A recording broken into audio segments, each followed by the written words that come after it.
Welcome back to 15 Minutes with Lee. My name is Lee Cage, and I am super excited about today. Today's episode and session really feels like a family reunion and a bit of a celebration. I am joined by Damien Benson, who is a disruptor. He is a doer and a dynamic leader in the Workday ecosystem. I think Home Depot said it best: the doers get stuff done. He is the doer, and he is accomplishing an enormous amount in the Workday ecosystem. Damien, welcome. Thank you, Lee. I'm so happy to have you here. Now, it's about time. I know, like in real life. We're in Queen City. We are. In real life. We are. Doing the things. Glad to be here. So you were on season 1. I was. 2 years ago. Yeah. And I'm sure things have changed, evolved. Life keeps on rolling. It does, whether we want it to or not. Right. So let's just remind folks, who is Damien? Who is me? Well, quite frankly, just this old little country boy, right, who's in the world, in the big city, really just trying to make it. But also, you said it best, right, coming into a space where it's not a lot of structure, right? It's really bringing in that mindset of structure when it comes down to, again, my background is in HR, really being able to say, great, we can still do a lot of the HR things, a lot of the people-centered things, a lot of the human things we want to do, right? We can do in the structure where we accomplish the business goal, the business strategy, while still being able to achieve the human aspect of it. So the employees, the managers, right, the back office folks, they can still get that relief they're looking for, while we can still get an ROI on everything we're trying to do. Well, so you talk a little bit about relief. Mm-hmm. I have found, especially now, given changing regulations, evolving landscapes, given all of the things that we have, I'm finding more and more that my HR and financials, even my supply chain management folks, are needing relief. How are you helping to chaperone that from a system perspective? Yeah, so when it comes to systems and relief, it's really figuring out where the friction is, right? You really want to start with the friction, because there's friction is a problem to be solved, right? Yeah. So really it's understanding what their day in the life is, right? Understanding what they're doing, what they're trying to achieve. And then what I simply do is simply take notes on the side, right? Seeing where the things that I know we can start improving the aspects. So whether it's automating a workflow in itself, whether it's like, great, we can generate this document automatically, right?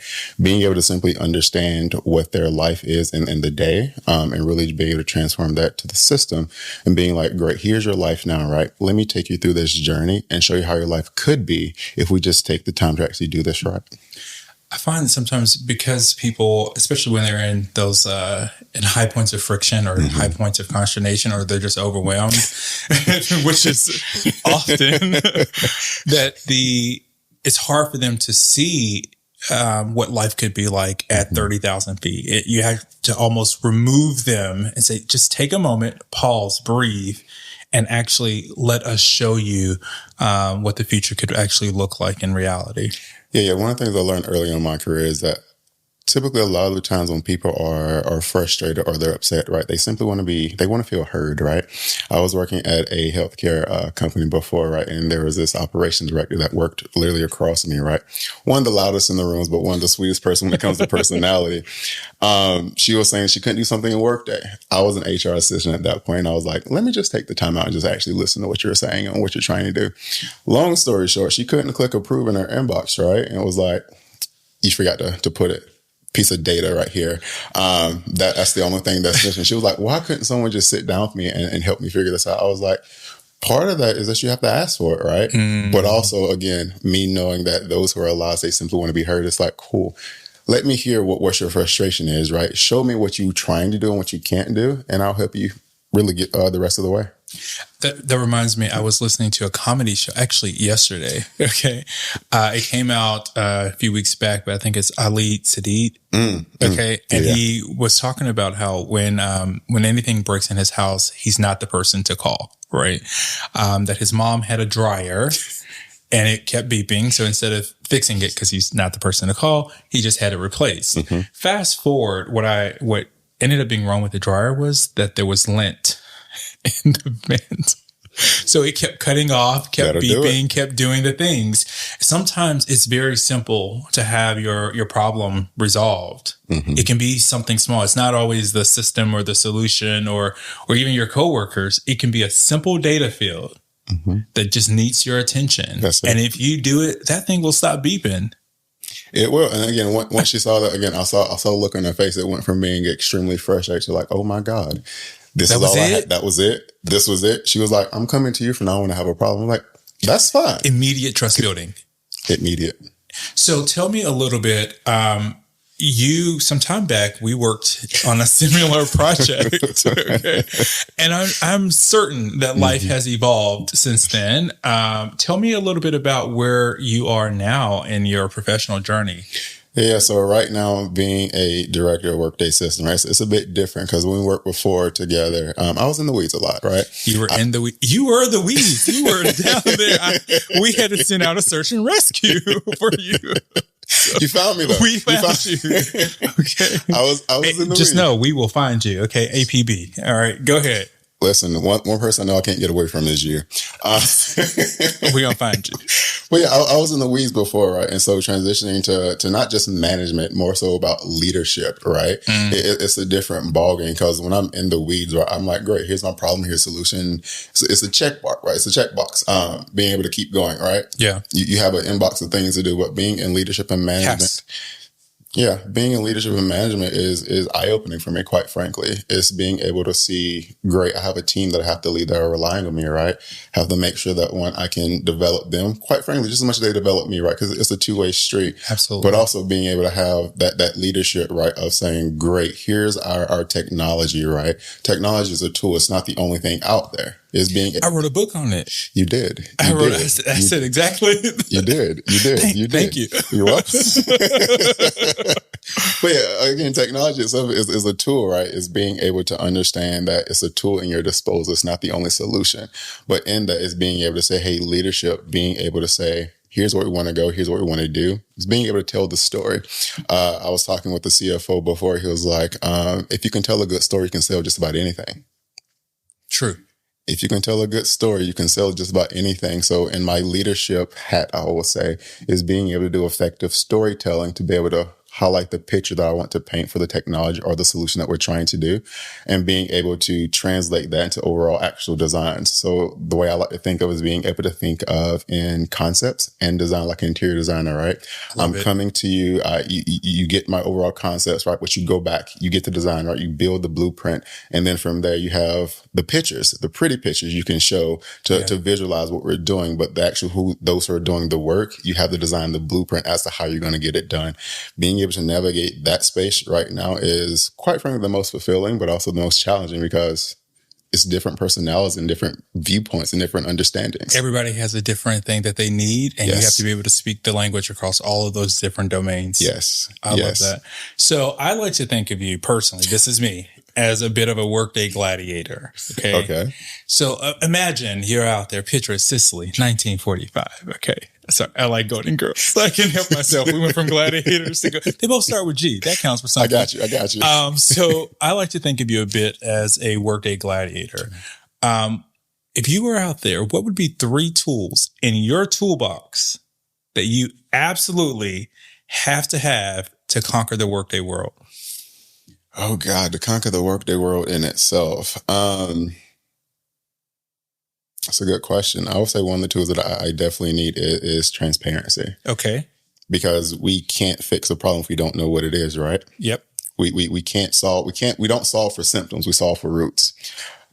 I want to take a break real quick just to let you know about a new show we've just added to the network. Up Next at Work, hosted by Gene and Kata Keel of the Devon Group. Fantastic show. If you're looking for something that pushes the norm, pushes the boundaries, has some really spirited conversations, Google Up Next at Work, Gene and Kata Keel from the Devon Group. Tylenol. Go ahead. We're not solving for symptoms, okay? We're not just going to layer over things. We want to get to the root cause. A root cause They have a word for that. Root cause analysis. Yeah. Somebody was smart. Okay. That is it. And I would say effective communication, because every piece of communication isn't effective, right?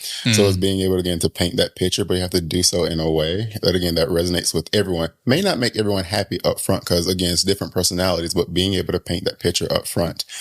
Outside of that, I said, just give me my computer and I can work, and I can do anything from there. Computer and Wi-Fi, and I'll turn water into wine. That's it. Give me a phone if I can't get a computer. Give me a device. Something. So I'd like to do this in this season of 15 Minutes with. I want to open it up for you to ask me one question. Lee, I have known you for many years at this point. We have talked off and on through seasons on top of seasons, different things. One thing that a funny story you probably won't remember. Okay. I was talking to we can't edit this. This is live. Okay, go ahead. I was talking to a colleague, and she was like, "You're going to see Lee?" I was like, "Yeah." And I'll say a funny story about Lee. Lee called me in the middle of the day one day. It was about 11:30, and just randomly, I get a call from Lee. He was like, "Hey, I have this CHRO in the room with me, and we're talking about advanced comp. Can advanced comp do X, Y, and Z?" Listen, I'm going to find a solution. I'm going to call the smartest person I know in the thing. And please pick up when I call you, because I need help now. Okay. That was it. And I was like, yes, no, and maybe. And you're like, okay, that's good. I was like, what did Lee want again? But the question itself, again, you do a lot. You're in a lot of rooms, right? When it comes down to your core, what is your purpose? How do you lead with purpose? I would tie that back to what is my yearnings. A lot about how I lead and how I try to lead ties back to what I yearn for the most in life. And I would say if Dr. Bob and Judith Wright from the Wright Foundation in Chicago, they were coaches and mentors of mine. It is to love and be loved, to remember and to be remembered, and to not take no shit.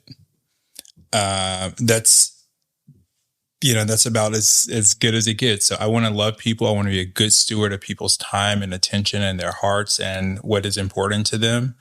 I want to remember what they do, what they're good at, like advanced comp, clearly.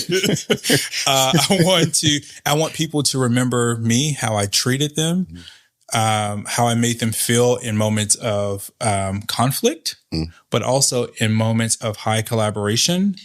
And I'm not taking no hocus pocus. And heard it here. Don't take shit. Yeah, no, I want people to be good to people. I want them to be kind to folks. I've spent a lot of time in the military, and the military does two things. It gives you a high amount of discipline, but it also gives you a voice that you can use to stand up for the things that you believe in, and to align that with the mission. If those two things can both happen, you win. And that's how I've pretty much ran my entire career, to be perfectly honest with you.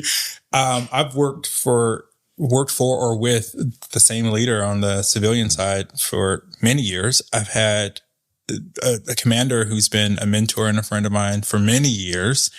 And I try to take that same thing into those rooms as well. Like, I want to make sure you look good. I want to make sure we look good. I want you to be remembered by how you showed up or didn't show up. Yeah. But we're not going to do no hocus pocus. And that's why we're still friends. That's why we're still friends. So I want to move us into this section here. As a returning guest, you know how the rules of this goes. We have 2 minutes on the chopping block. We have 10-ish questions, and we're going to, might be reduced down some, but you're going to come with the first thing that comes to mind, okay? One Workday module you take with you on a desert island. Payroll. I want to get paid. Being remote does not stop me from being paid. You know what? What is your superpower when building Workday solutions? Education and empowering others. Latest technology tool or gadget that you're nerding out over? Ironically, Jira. Okay. Check out Jira. Who has shaped your leadership style the most, and how do they still influence you today? You get one person. Okay, I know there's I'm sure plenty. First person that comes to mind. I would say one of the lead we worked with before, Kyla Donnelly. Okay. If you could write a message to your future self 10 years from now, what would it say? Stick with purpose, and you are still worthy to be in the spaces that others don't believe you to be in. Damien, you are still worthy to be in spaces. And know that people are opening doors for you. Absolutely. That you can't, and discussing you in rooms that you are not in. Absolutely. That's how that works. Okay. Write the vision and make it plain. If your career had a theme song, what would it be? Thriller. Star Trek or Star Wars? I'm going to say neither. Okay, so you're just building your own universe. Got it. What's your go-to productivity hack? List, ironically. But Smart Sheets, Excel. Okay. Just list. All right. And last one. What's something non-tech that inspires you and how you build and lead? Ironically, I would say my little niece. How old? She's 5. She just turned 5. Ooh, they are little terrorists. She is awesome. Is she? She is. I have a 6-year-old goddaughter who right now I know is tearing stuff up. Oh no, see, my niece, she's a sweetheart. But I love that. I was saying that it's really being able to, again, talk to her in a way that she wants to be talked to. So again, it forces me to have to change my perspective, my methods of communication to be able to make sure that the message I want to come across in the way that she feels best heard and understood without all the frustration. I love it. So listen, y'all, this concludes this episode of 15 Minutes with Damien. Thank you so much for hanging out with us twice. We just have to make this a yearly thing at this point. Thank you all so much. As we wrap up here, I would just say there are tons of folks joining these sessions.